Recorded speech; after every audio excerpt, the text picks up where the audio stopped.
Traduit, Sarini?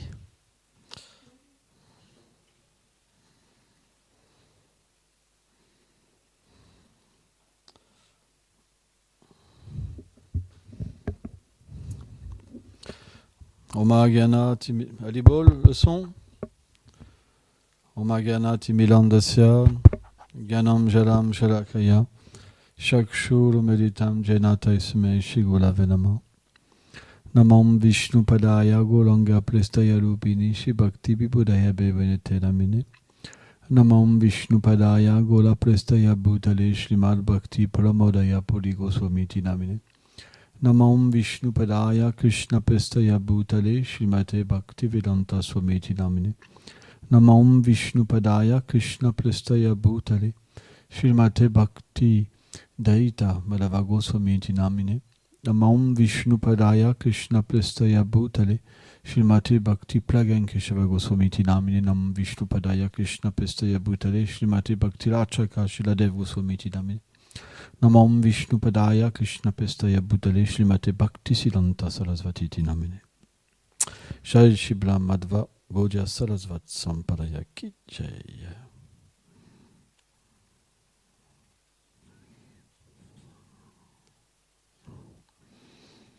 Yadai Dai Dharmasam Anibhavati Brada Bhuttanavadama Saptatnam Tsyamyam. Quatrième chapitre, verset 7. Ô descendants de Bharat, chaque fois que la religion voit un déclin et que l'irreligion monte, je viens en personne. Commentaire.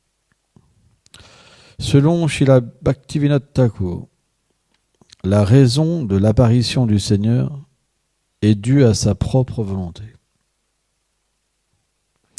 Il apparaît, lorsqu'il y a un déclin de la religion éternelle et une augmentation de l'irreligion.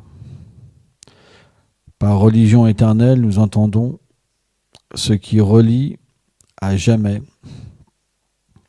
l'être vivant à la personne suprême, c'est-à-dire le pur service de dévotion.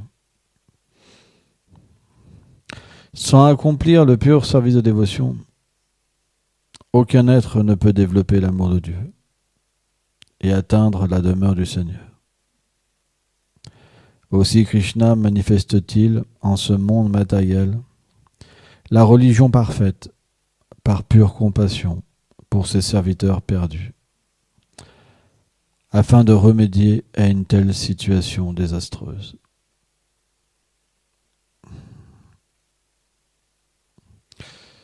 Bhakti Rachaka Shiladev Goswami Maharaj, il fait une très belle description de comment, avec quel état d'esprit Krishna vient dans ce monde. Il dit en fait, Krishna vient en pleurant pour nous sauver. Pourquoi? Comme il le dit dans ce fameux verset, Bhuktaram etapasam tavalakamaishvaram, il explique qu'il est l'ami de tous les êtres. Il est le véritable ami. Imaginez-vous,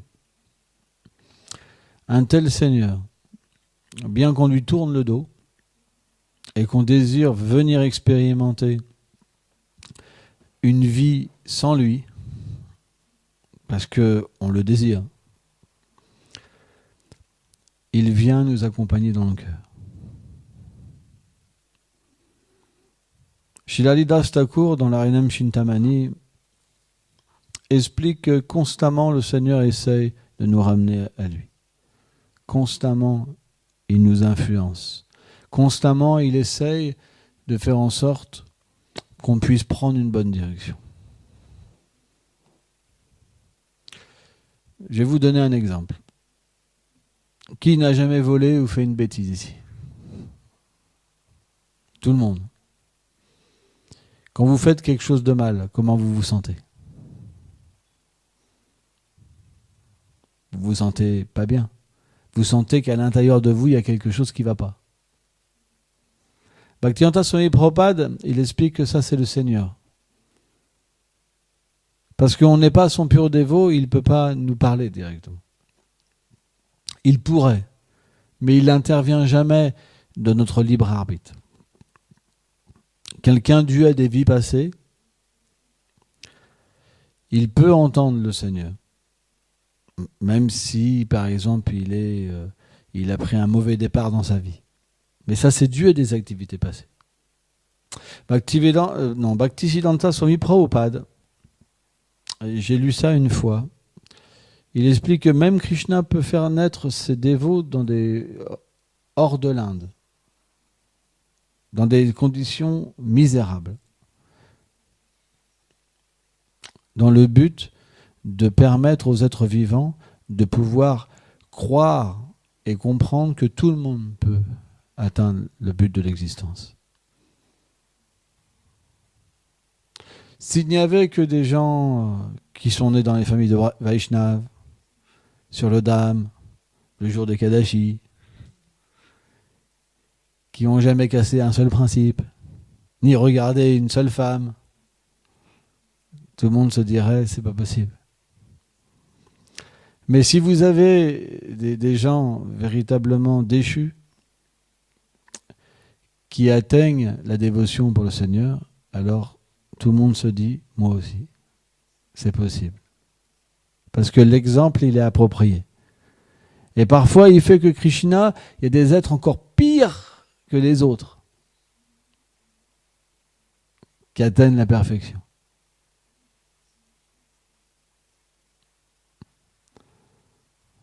C'est pourquoi ce Seigneur-là est très miséricordieux, extrêmement miséricordieux.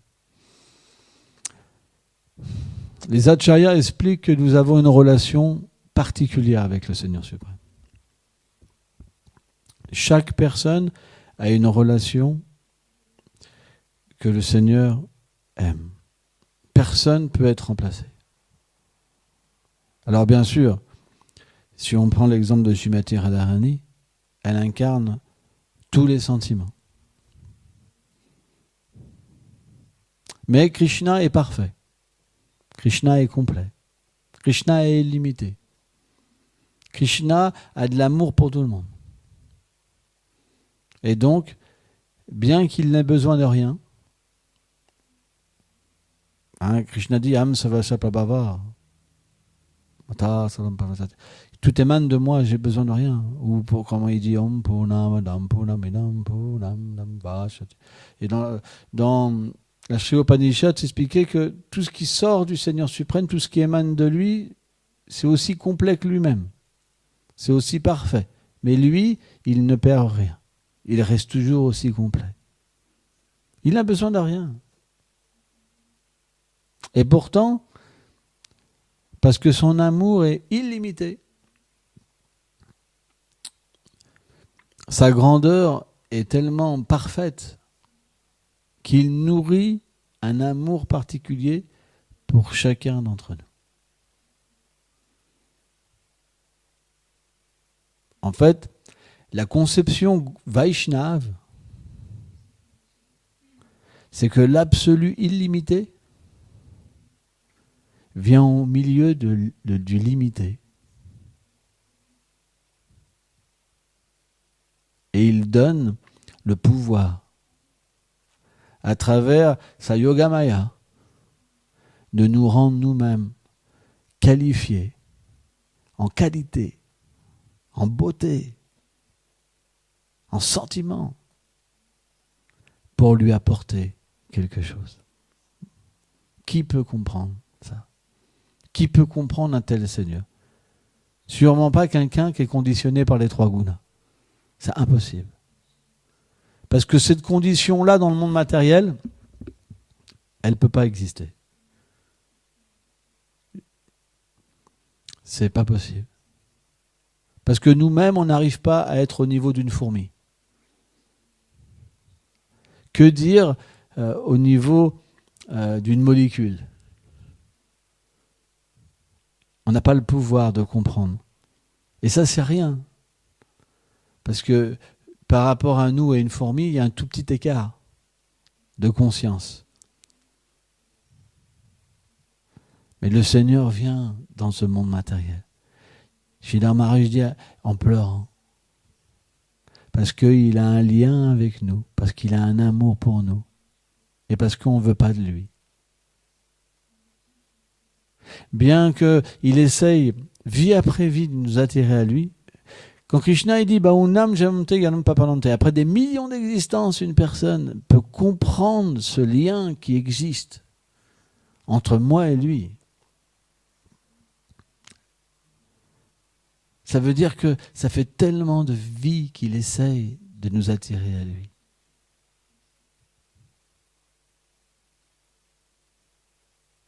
Et c'est ça la beauté de ce Seigneur suprême. C'est qu'il nous laisse l'indépendance. L'indépendance de pouvoir faire un bon choix comme pouvoir faire un mauvais choix. Alors les gens de peu d'intelligence, ils disent c'est dégueulasse. Pourquoi Dieu me permet de faire un mauvais choix? C'est vraiment un pourri. Non, mais j'ai vu ça. Il y en a même qui disent, j'imagine qu'il est assis comme sur les toilettes, là. Vraiment, ils ont des conceptions de Dieu terribles. J'ose même pas dire les mots qu'ils emploient pour le Seigneur. Et maintenant, je vais demander à cette même personne. Ok, alors tu n'as plus d'indépendance. À partir de maintenant, tu t'abandonnes. Tu laisses tout, toute conception corporelle, tous tes attachements, enfants, patrie, parents, argent, possession, tout. Ah ben non, moi je veux faire ma vie. Hein.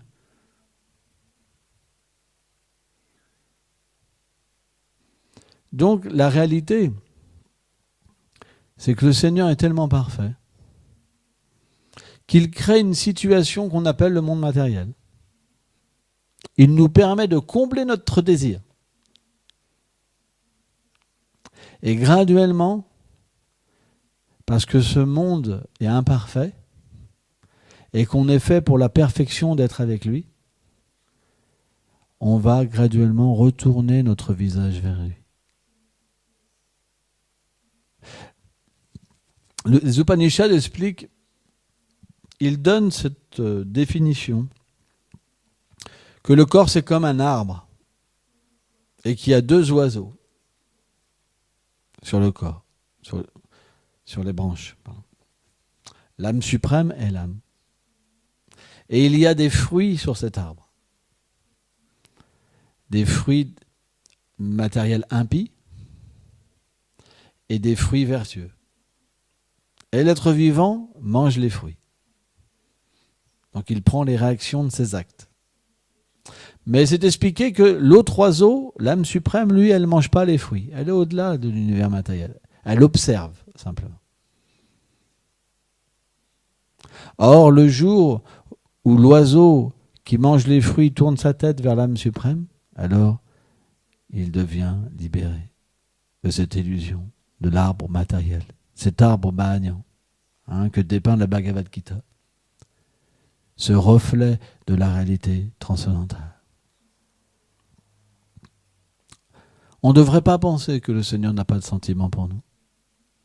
C'est nous qui n'avons pas de sentiments. C'est nous qui sommes devenus insensibles. C'est nous qui avons des cœurs de pierre.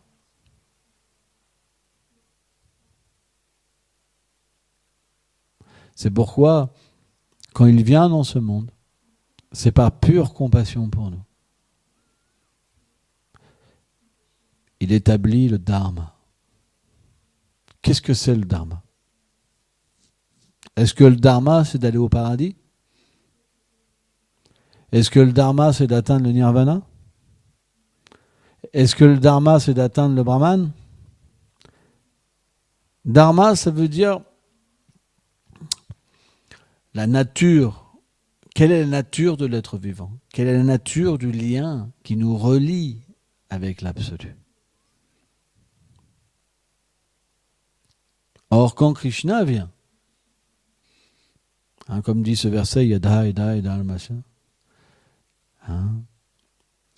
il vient simplement pour faire voir qui il est, quel est son nom, Quelles sont ses activités? Quels sont ses amis? Et comme le Seigneur est absolu, que sa forme n'est pas différente de lui-même, que son nom n'est pas différent de lui-même, que ses divertissements ne sont pas différents de lui-même, que ses gloires ne sont pas différentes de lui-même, alors en entrant en contact avec les gloires du Seigneur, on peut devenir complètement purifié.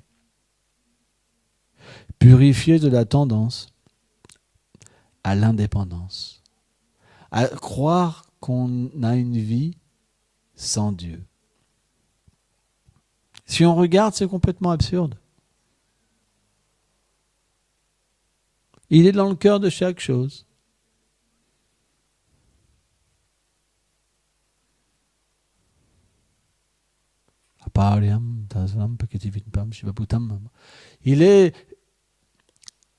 Il est toute chose, directement ou indirectement. Il dit dans la Bhagavad Gita, j'ai une autre énergie. Elle est constituée de tous les êtres vivants.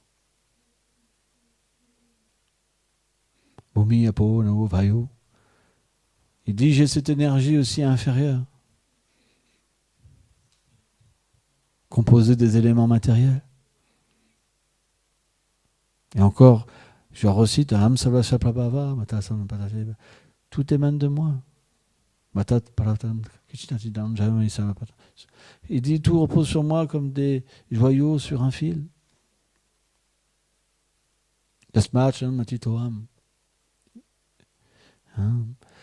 Donc,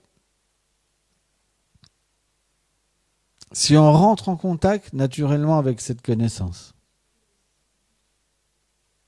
on va retrouver la raison. Et on va se dire, mais qu'est-ce que j'ai fait pendant toutes ces années comme Devahuti. Devahuti, dans le 3e chant du Srimad Bhagavatam, son mari, le sage Kardama, était une âme réalisée. Un grand dévot du Seigneur, qui avait beaucoup de pouvoir mystique.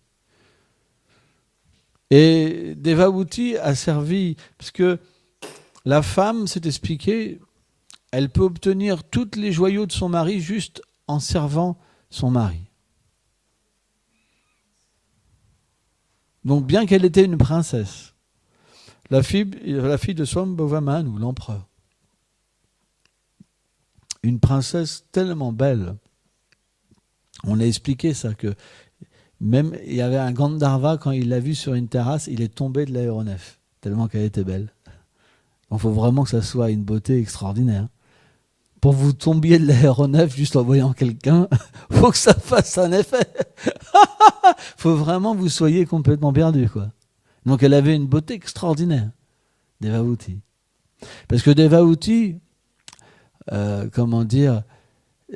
c'est une manifestation partielle de Yashoda, Devaki, etc., etc. Puisque de elle est venu Kapiladev, l'avatar Kapiladev. Donc c'est une beauté extraordinaire. C'est pas des gens ordinaires. Mais elle a servi son époux, Kardama Muni, d'une façon tellement parfaite qu'elle en a oublié même de s'occuper de son corps. Elle est devenue maigre. Ses cheveux sont devenus emmêlés. Et ses vêtements étaient sales, usés. Et le Srimad Bhagavatam explique qu'elle était devenue comme sans désir, par le fait de servir ce grand dévot du Seigneur suprême. Et lui, il était extrêmement satisfait d'elle, parce que elle était comme sa disciple, en fait. Or, le rôle d'un disciple, c'est d'abandonner comme ça au gourou, en fait. de s'occuper du gourou, de faire en sorte que le gourou est tout pour lui. Il donne sa vie, en fait. Et s'il satisfait le maître spirituel de cette manière-là, automatiquement, il obtient tout du gourou. Et par l'arrangement du Seigneur suprême, Devahuti, les désirs sont apparus en elle. Mais le Bhagavatam dit par l'arrangement. Vishwanath Chaitya Thakur explique par l'arrangement du Seigneur suprême. C'était pas un arrangement matériel, mais un arrangement divin. Et donc, naturellement, elle a plaidé auprès de son mari parce qu'elle désirait avoir des enfants. Toutes les femmes désirent des enfants. Quand ça vient toucher le cœur d'une femme, ce désir-là, c'est un désir comme un feu, quoi. Je me rappelle Radha quand elle désirait un enfant. C'est vrai, c'est comme un feu, quoi. Mais Devahuti, c'était d'une autre nature. C'était pas matériel. C'était pas un désir égoïste. Et donc, quand Kardama Muni a compris, parce qu'elle lui a pas parlé, c'est expliqué. Juste par les yeux. Juste par les yeux et son sourire, quand elle a regardé son mari, par ses pouvoirs mystiques, il a pu comprendre ses pensées. Vous vous rendez compte ? Tellement qu'ils étaient avancés. Ils pouvaient même dialoguer sans parole. Les gopis font ça aussi. Les gopis, elles peuvent communiquer comme ça. Parce qu'à Vraj, à Vrindavan, il y a aussi des obstacles. Il y a par exemple Kutila, Jatila, qui sont la belle-mère de Radharani et la belle-sœur de Radharani. Et les agents aussi de Jatila, parce qu'elle a plein d'espions aussi. Elle veut toujours protéger sa belle-fille, en fait. Elle adore Radharani. C'est pas qu'elle aime pas Radharani, elle adore Radharani. Radharani, tout le monde aime Radharani. Tout le monde aime cette fille tellement merveilleuse. C'est comme un lotus d'or. Quand elle est dans un endroit, tout devient parfumé par sa présence. Tout devient imprégné de ses qualités. Tout émane la dévotion de Srimati Radharani. Tout le monde aime Radharani. Elle est la perfection. Mais, c'est expliqué qu'à Vraj, il y a un serpent noir. Ce serpent noir, c'est Krishna. Et Jatila, elle veut toujours protéger Radharani de Krishna. Donc c'est très difficile pour Radharani de rencontrer Krishna. Extrêmement difficile.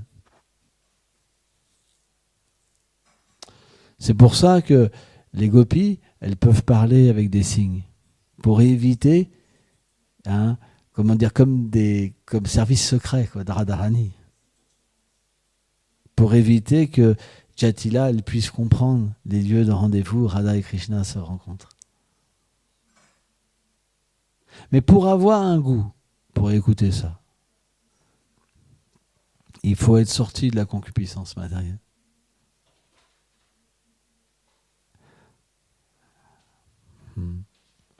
Donc, Devahuti, elle désirait des enfants. Et Kardama Muni, il a comblé en fait ses désirs. Elle désirait des filles. Elle désirait beaucoup d'enfants. C'est expliqué. Vous vous rendez compte ? Et Kardama Muni, il a manifesté une ville dans les airs. Et ce vaisseau spatial était tellement perfectionné qu'il a été dans tout l'univers entier, dans tous les endroits où les demi-dieux se réjouissaient en fait. Et il a passé beaucoup d'années dans le plaisir des sens pour satisfaire sa femme. Au point qu'il s'est multiplié en 9 personnes par ses pouvoirs mystiques. pour satisfaire les désirs de Devahuti. Or, quand Devahuti a pu être satisfaite d'avoir 9 filles, à travers ces 9 formes, Karnamuni en fait plaça sa semence. 9 filles. Et comme le désir de Devahuti était plus fort que lui, c'est expliqué que quand le désir sexuel est plus fort de la femme, ça donne un enfant femelle. Et quand le désir sexuel est plus fort de l'homme, ça donne un enfant mâle. C'est ce qui détermine en fait la naissance d'un homme ou la naissance d'une femme. Et quand Devahuti, donc,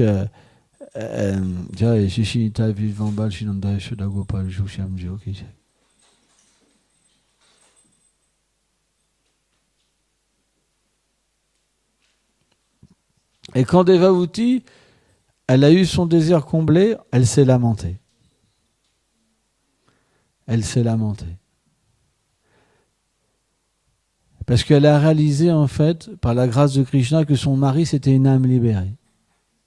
Bien qu'elle s'était associée avec lui pendant de nombreuses années, elle voulait simplement jouir de la vie avec lui, au lieu d'obtenir la miséricorde du Seigneur suprême. Donc, bien que le Seigneur vienne donner la connaissance de sa forme, de son nom, de ses divertissements, de ses attributs, il envoie ses dévots dans ce monde, on est comme Devahuti. Alors ça, c'est un divertissement. Devahuti, c'est une personne spéciale, mais elle nous montre à travers son exemple. Parce que dans notre cœur, il y a des désirs matériels. Même quand on rentre en contact du Seigneur suprême ou de ses dévots, ça nous... C'est pour ça que la Devahuti, elle nous a montré qu'elle a regretté. Elle pleurait.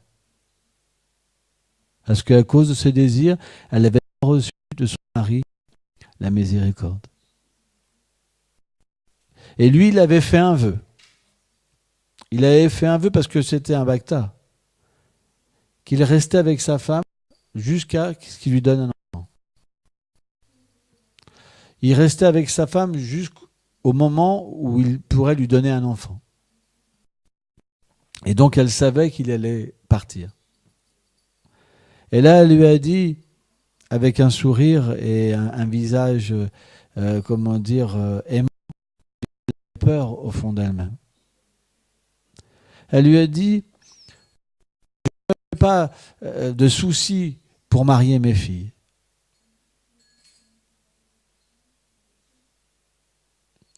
Parce que c'est le devoir des parents. Mais même seule, elle ne se fait pas de soucis que Devahuti, aussi belle que Devahuti. Et intelligente, etc. Mais j'ai la crainte du toi. Qui va me protéger? Parce que c'est le rôle d'un homme de protéger la femme. Or, Bhaktivedanta explique qu'un garçon, c'est une expansion du mari. C'est pas différent, en fait. Donc elle a demandé à Kardama Muni du mari. Donc elle a demandé à Kardama Muni de lui donner un mâle, un enfant. Car de cette manière, elle ne serait pas séparée de lui. Et c'est de là que Kapila-dev donc est apparu, pour enseigner la philosophie du Sankhya. Qu'est-ce que c'est la philosophie du Sankhya? C'est l'analyse de la matière et du spirituel. Ce qu'on trouve aussi inclus dans la Bhagavad Gita, quelque part, bien sûr. Puisque la matière est décrite, la nature de l'âme est décrite, la nature du Seigneur est décrite, la nature du karma, du temps, de l'action. Et donc, naturellement, Toutes ces histoires véritables nous appellent à devenir sérieux dans la vie spirituelle.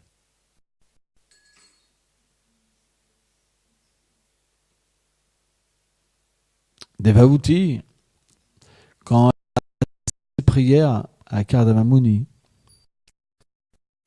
elle lui a dit, elle a regretté de juste être située dans l'action intéressée, égoïste pour elle, le plaisir des sens.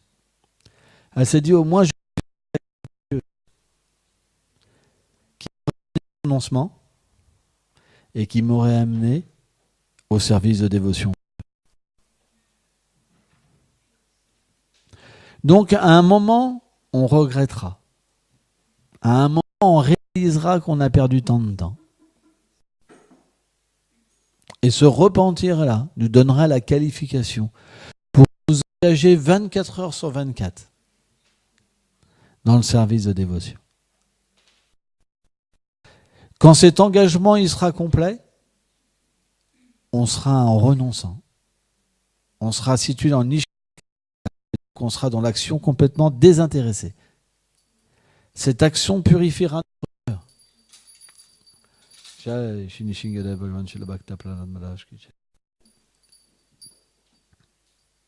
Et naturellement, quand on réalisera la nature de l'âme et ce lien avec Krishna, on atteint la perfection, la vie humaine. C'est ce que dit Vishwanath Chaitanya Thakur. C'est ce que dit Bhaktivedanta Swami Prabhupada dans le Bhagavatam. C'est ce que disent tous les acharyas.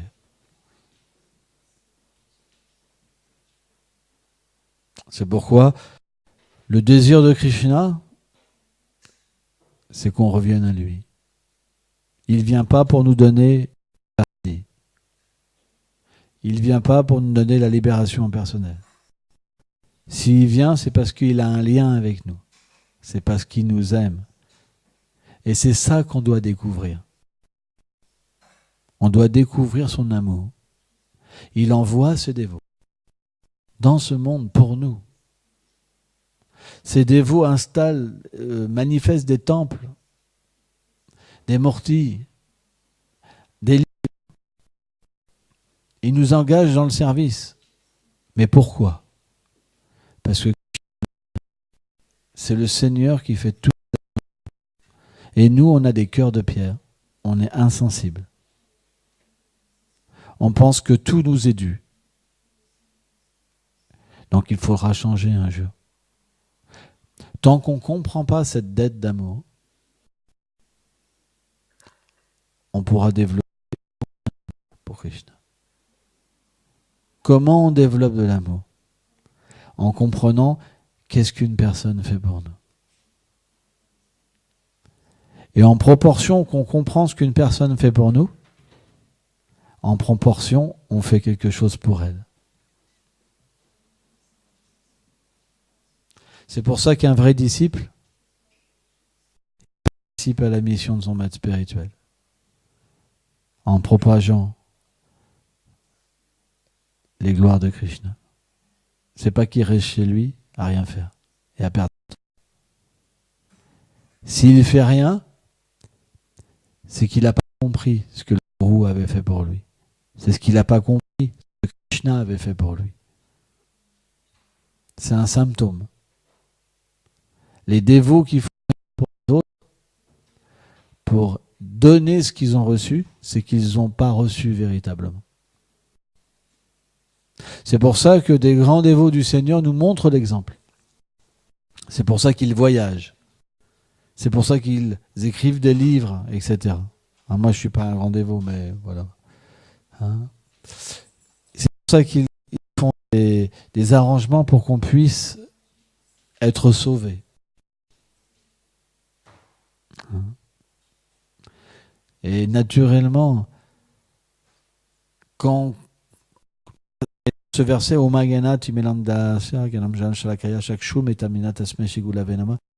prie cette miséricorde de remercier parce que le gourou nous a ouvert les yeux avec la connaissance transcendantale. Ça veut dire une dette.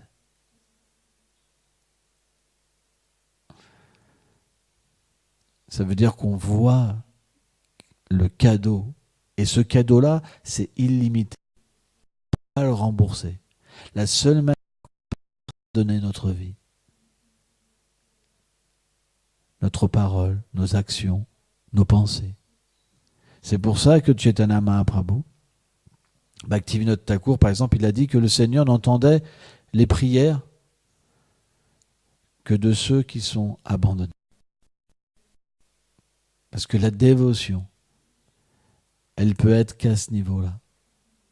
L'abandon complet. Et l'abandon complet veut dire avoir compris ce qu'on a reçu. Quand on reçoit ce cadeau sans... on ne peut pas le rembourser, on ne peut que se donner. Parce qu'on réalise que tout appartient au Seigneur suprême. Qu'on n'est pas du tout indépendant. Donc on réintègre notre situation éternelle.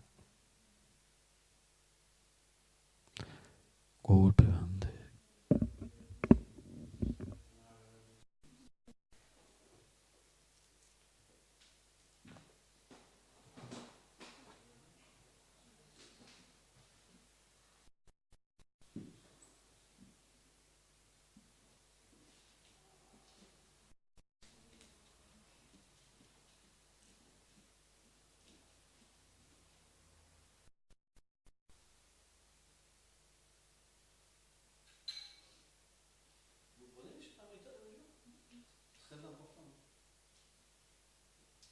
Très très important.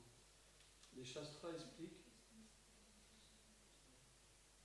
le fait de prendre un bain dans le Gange.